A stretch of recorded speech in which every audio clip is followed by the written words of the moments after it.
Hello बच्चों, कल हम लोग कोलिगेटिव प्रॉपर्टी पढ़ना शुरू कर चुके हैं, यानी कि अणु संख्य गुणधर्म। उसमें हम लोग वाष्प दाब का अनुमान, जो कि पहला था वाष्प दाब का अपेक्षिक अनुमान, उसको हम लोग कंप्लीट कर लिए हैं। उसके लिए जो राउल्ट का फार्मूला था उसको भी हम लोग पढ़ चुके हैं, जहाँ पर हम लोगों ने पढ़ा था कि वाष्प दाब का जो अपेक्षिक अनुमान होता है विलेय के मोल प्रभाज के बराबर होता है। ऐसा हम लोग पढ़ लिए हैं। आज हम लोग जो दूसरा अणु संख्य गुणधर्म है क्वथनांक का उन्नयन, उसको हम लोग पढ़ेंगे और हो सकता है तो हम लोग हिमांक का अनुमान भी आज कंप्लीट करेंगे। हालांकि हम लोग न्यूमेरिकल अभी नहीं लगा रहे हैं, न्यूमेरिकल चैप्टर के एंड में हम लोग डिस्कस करेंगे। तो क्वथनांक का उन्नयन क्या होता है, और पहले ही हम लोग कल ही पढ़े थे कि जितनी भी कोलिगेटिव प्रॉपर्टी हैं सब वाष्प दाब में अनुमान से संबंधित है, यानी कि वाष्प दाब में जो कमी हुई थी विलेय पदार्थ डालने से, उसी के कारण क्वथनांक का उन्नयन भी होगा और हिमांक का अनुमान भी होगा। तो क्वथनांक का उन्नयन का मतलब यहाँ पर वृद्धि से है कि क्वथनांक में वृद्धि हो जाना। तो क्वथनांक में उन्नयन पढ़ने से पहले हम लोग क्वथनांक पढ़ लें कि क्वथनांक क्या होता है। तो क्वथनांक अगर डिफिनीशन देखा जाए तो किसी द्रव का क्वथनांक वह ताप है जिस पर उसका वाष्प दाब वायुमंडलीय दाब के बराबर हो जाता है। इसका अभिप्राय यह है कि अगर हम लोग ये बर्तन है, अगर इसमें कोई द्रव है या विलयन है जो भी है, अगर हम लोग इसको गर्म करेंगे तो यहाँ से वेपर निकलेंगे तो इस वाष्प निकलेगा उसकी वजह से वाष्प दाब होगा। तो वाष्प दाब होगा और ये उबलना कब शुरू करेगा। हालांकि हम लोग जानते हैं कि देखिए एक सरफेस से जब केवल वाष्प निकलते हैं तो उसको हम लोग इवेपोरेशन बोलते हैं, वाष्पन बोलते हैं। जब पूरा बल्क में से निकलना शुरू होता है तो उसको हम लोग तब बॉइलिंग या क्वथन बोलते हैं। तो ऐसा कब होगा, जब ये वाष्प निकल रहा है और ऊपर से एक वायुमंडलीय दाब भी है, वो वायुमंडलीय दाब एक वायुमंडलीय दाब के बराबर समांतर रहता है, तो एक ये दाब भी है ऑलरेडी जो रहता है। तो ये वाष्प इतना निकले कि ये अगर एक बार दाब है तो ये जो भाप निकल रहा है इसकी वजह से भी उतना ही दाब हो जाए या उससे थोड़ा ज़्यादा हो जाए। उस कंडीशन में क्या होगा, ये द्रव उबलने लगता है। तो जिस ताप पर ऐसा होगा, मतलब वह ताप जिस पर ये जो वाष्प निकल रहा है इसका वाष्प दाब वायुमंडलीय दाब के बराबर हो जाएगा, उसी को हम लोग क्वथनांक बोलते हैं। जिस टेम्परेचर पर ये अचीवमेंट होगा उस टेम्परेचर को हम लोग उस द्रव का क्वथनांक कहते हैं। तो अब क्वथनांक में उन्नयन क्या होगा, तो इसी चीज़ को फिर से देख लेते हैं। तो क्वथनांक में उन्नयन क्या होगा, देखिए अब मान लीजिए ये द्रव था, ये विलायक था, मान सपोज अगर ये जल ही है, अगर ये जल है तो अगर ये जल है तो ये एक फिक्स टेम्परेचर पर, मान लीजिए अगर 100 डिग्री टेम्परेचर पर इसमें से इतना वेपर निकला, इतना भाप निकला कि वो वायुमंडलीय दाब के बराबर हो गया और ये उबलने लगा। कितना पर, हम लोग कह रहे हैं कि 100 डिग्री सेल्सियस तापमान था इस समय। और अगर ये 100 डिग्री सेल्सियस तापमान था उस समय ये हो रहा था, लेकिन अगर इसी समय हम लोग क्या करें, इसमें अगर हम लोग ग्लूकोज, सुक्रोज या यूरिया कुछ भी डाल देंगे, तो क्योंकि वाष्प दाब क्यों हो रहा था, वाष्प निकलने की वजह से हो रहा था। तो जब हम लोग इसको डालेंगे तो जाहिर सी बात है कि अब वाष्प दाब में अनुमान हो जाएगा, यानी कि अब उतना ही भाप पैदा करने के लिए हमको टेम्परेचर बढ़ाना पड़ेगा, क्योंकि अब बीच बीच में विलेय के कण भी आ जाएंगे जो अवरोध उत्पन्न करेंगे। तो उस कमी को पूरा करने के लिए हम लोगों को टेम्परेचर बढ़ाना पड़ेगा। तो ये जो टेम्परेचर बढ़ाना पड़ेगा उसी को हम लोग बोलते हैं क्वथनांक में उन्नयन, ठीक है ना। तो उसी को हम लोग बोलते हैं क्वथनांक में उन्नयन। अब इसको हम लोग ग्राफ से समझ लेते हैं। तो ये सपोज अगर हम एक विलयन और एक विलायक और एक विलयन लेते हैं, अगर ये मान लीजिए ये वाला जो ग्राफ है ये विलायक के लिए है, तो एक पर्टिकुलर टाप, मान लीजिए अगर ये द्रव है या जल है, तो जल 100 डिग्री सेल्सियस या 273 में 100 जोड़ देंगे 373 केल्विन पर बॉयल कर रहा होगा। हम लोग मान लीजिए अगर 100 डिग्री सेल्सियस था, इस पर इसका वाष्प दाब, ये वाला जो वाष्प दाब है यह एक वायुमंडलीय दाब है, एक वायुमंडलीय दाब है यहाँ पर हो गया, यानी कि इस टेम्परेचर पर। और ये शुद्ध विलायक है, ये वाला जो ग्राफ है ये शुद्ध विलायक के लिए, तो इसको हम लोग डेल्टा TB नॉट लिख लेते हैं। बी फॉर बॉइलिंग है और नॉट का मतलब है शुद्ध विलायक। तो ये शुद्ध विलायक के लिए ये है और इस पर हो रहा था। तो यहाँ पर इसका ये वाला टेम्परेचर जो है यहाँ पर जाके इस वाष्प दाब को अचीव कर ले रहा था, यानी कि एक वायुमंडलीय वाष्प दाब को, और यहाँ पर ये बॉयल करने लग रहा था। अगर इसमें हम लोग ऐड करेंगे कोई विलेय पदार्थ तो इसका वाष्प दाब कम हो जाएगा। जब इसका वाष्प दाब कम हो जाएगा तो हम लोगों को उसी वाष्प दाब को अचीव करने के लिए क्या करना पड़ेगा, टेम्परेचर को बढ़ाना पड़ेगा। अब उस टेम्परेचर को हम मान लेते हैं कि ये TB है, ये वाला विलयन का है, ये यहाँ पर ये विलयन का क्वथनांक बिंदु है, ये है विलयन का क्वथनांक है। यानी यहाँ पर फिर एक वायुमंडलीय दाब के बराबर होगा तभी ना बॉयल करेगा, तो यहाँ पर है। और ये है विलायक का, शुद्ध विलायक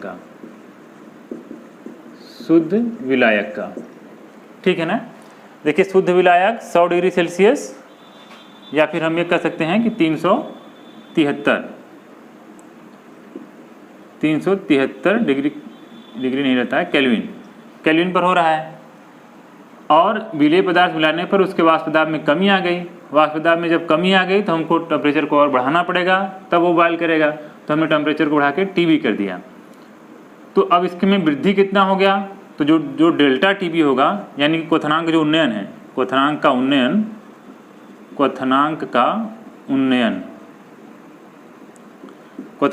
डेल्टा TB इक्वल टू कितना होगा, TB ये ज़्यादा हो गया था माइनस TB नॉट, ये क्वथनांक में उन्नयन होगा। बात क्लियर है ना, क्वथनांक में वृद्धि कैसे हुआ है, तो ये क्वथनांक में उन्नयन होगा।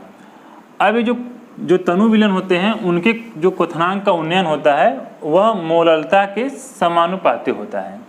बस यहीं से एक फार्मूला आएगा जिसके आधार पर हम लोग फिर अणुभार की गणना करते हैं। तो ये जो डेल्टा TB है, प्रोपोर्शनल टू मोललता के होता है। और जब प्रोपोर्शनलिटी हटता है TB इक्वल टू आता है KB इंटू M फॉर यहाँ पर मोललता है। यानी क्वथनांक में वृद्धि कितना होगा वो डिपेंड करेगा कि उसकी मोललता कितनी है। अगर मोललता ज़्यादा होगा तो क्वथनांक में वृद्धि ज़्यादा होगा। मोललता ज़्यादा होने का मतलब है कि जो विलेय हैं वो ज़्यादा मात्रा में है, तो ज़्यादा मात्रा में होगा तो ज़्यादा अवरोध उत्पन्न करेंगे, ज़्यादा वाष्प दाब में कमी होगा, तो फिर उस कमी को पूरा करने के लिए टेम्परेचर को बढ़ाना पड़ेगा।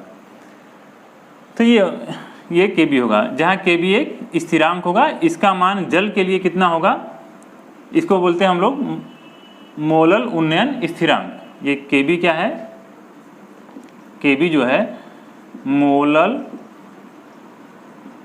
उन्नयन स्थिरांक है। अलग अलग विलायकों के लिए इसके मान अलग अलग होते हैं। जैसे अगर जल की बात की जाए तो जल के लिए KB की वैल्यू जो होती है वो होती है 0.52, और अगर एल्कोहल के लिए वो देखा जाए तो होता है 1.2। तो इसी तरह से NCERT में एक टेबल दिया हुआ है, वहाँ से याद कर लेंगे। वैसे ज़्यादातर क्वेश्चन में दिया रहता है, लेकिन फिर भी हम लोग जल का तो याद रखेंगे ही। क्वेश्चन में दे भी सकता है, नहीं भी दे सकता है, तो हम लोग क्या करते हैं, जो 2-4 इंपॉर्टेंट हैं उनको याद करके रखते हैं।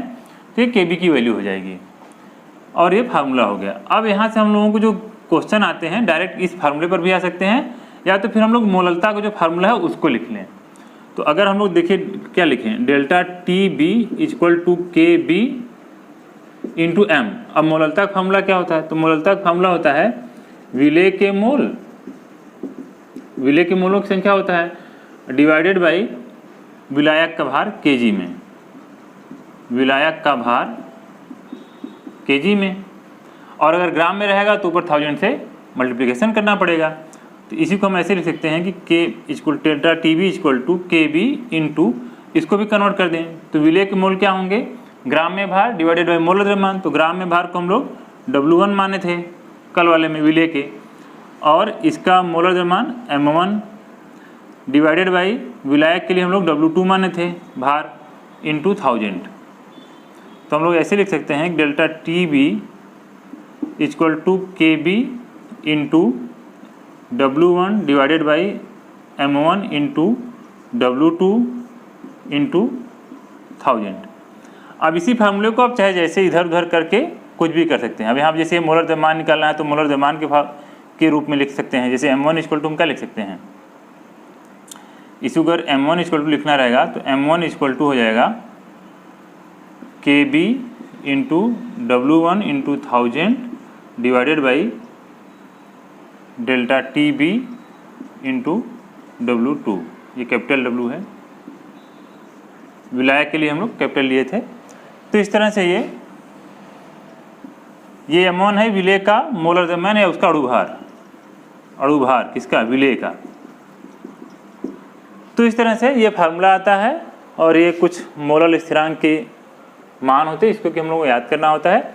अब इसी फार्मूले पर हर बार क्वेश्चन बोर्ड में आते हैं।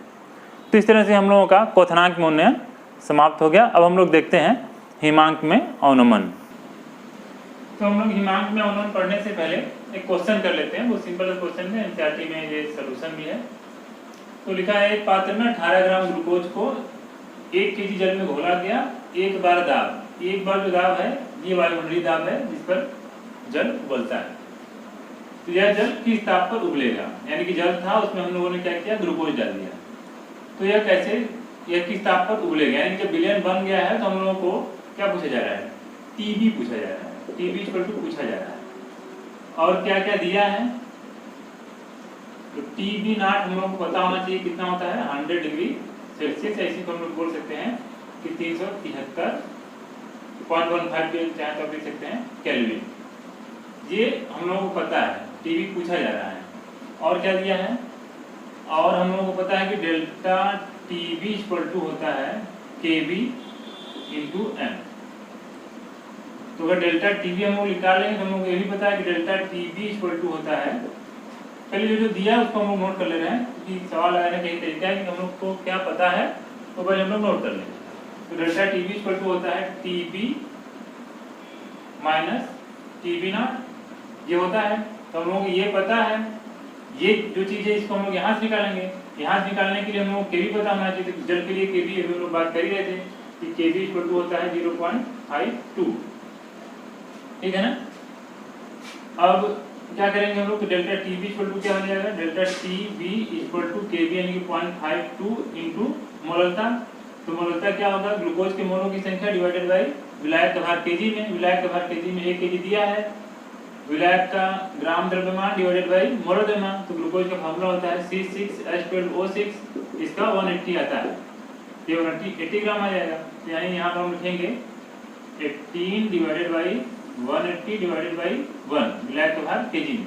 तो आ जाएगा आपका delta TB equal to 0.52 into ये कितना आ जाएगा 0.1, तो ये कितना आ जाएगा 0.052, ये डेल्टा टीबी की वैल्यू आ गई। अब इसमें हम लोग वैल्यू रख देते हैं। तो 0.052 equal to TB minus TB naught, कितना, टीबी नॉट हम लोग का है 373.1।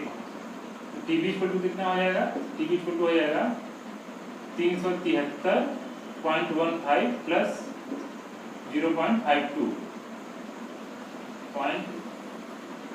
0.052, तो इसको ऐड कर देंगे। इस तरह से हम लोगों का टीबी निकल जाएगा। तो एक तो क्वेश्चन इस तरह से डायरेक्ट आते हैं और एक फिर मोलर द्रव्यमान वगैरह पूछा जाता है। लास्ट चैप्टर हम लोग पढ़ लेंगे तो हम लोग ज़्यादा न्यूमेरिकल करने की कोशिश करेंगे।